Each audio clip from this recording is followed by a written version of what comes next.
آپ کو کوئی شکوہ تو نہیں ہے کہ آپ کو بھی لیول پلینگ فیلڈ نہیں مل رہی یا آپ کو مل رہی ہے؟ اطمینان مطمئن ہیں آپ؟ دیکھیں شکوہ تو جب پراسس شروع ہو جائیں گے، جب چیزیں سامنے آ جائیں گی تو پھر اس وقت کہا جا سکے گا کہ ہمیں کس سے کہاں شکایت ہے۔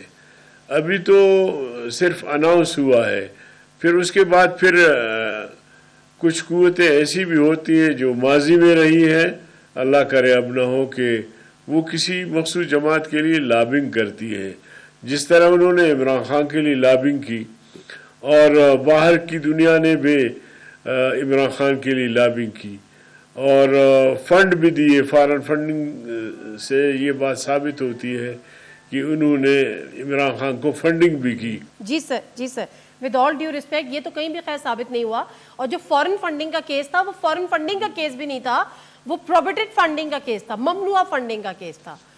یہ کہیں ثابت نہیں ہوا کہ غیر ملکیوں نے فنڈنگ کی۔ تو کس نے کی آپ بتائیں؟ سر جو میں تو اس کی بات کری ہوں جو کورٹ میں چلا، جو الیکشن کمیشن میں چلا، وہ ممنوعہ فنڈنگ کیس تھا۔ بہت ساری جگہوں پہ جو نہیں دے سکتے تھے انہوں نے دی، لیکن فورن فنڈنگ کہیں بھی ثابت نہیں ہو سکی۔ سیاسی بیان ہے، بیانیہ ہے، ٹھیک ہے۔ کیا مطلب سیاسی بیانی ہے؟ سب کو پتہ ہے، آپ کے سامنے ساری باتیں آئی۔ تو عرض کرنے کا مقصد یہ ہے کہ ایک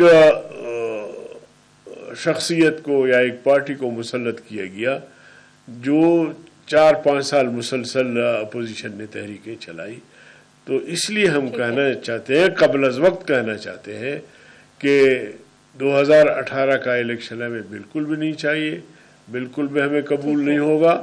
فیئر الیکشن ہو، غیر جانبدارانہ الیکشن ہو، اور مقتدر قوتیں کسی کے لیے لابنگ نہ کریں، ہمیں کھلا چھوڑیں، جو لوگ جس کو ووٹ دیتے ہیں بھلا وہ کامیاب ہو جائیں۔ لیکن یہ ہے کہ راستے میں اگر رکاوٹیں کھڑی کی جائیں گی تو پھر شکایات ہوں گی۔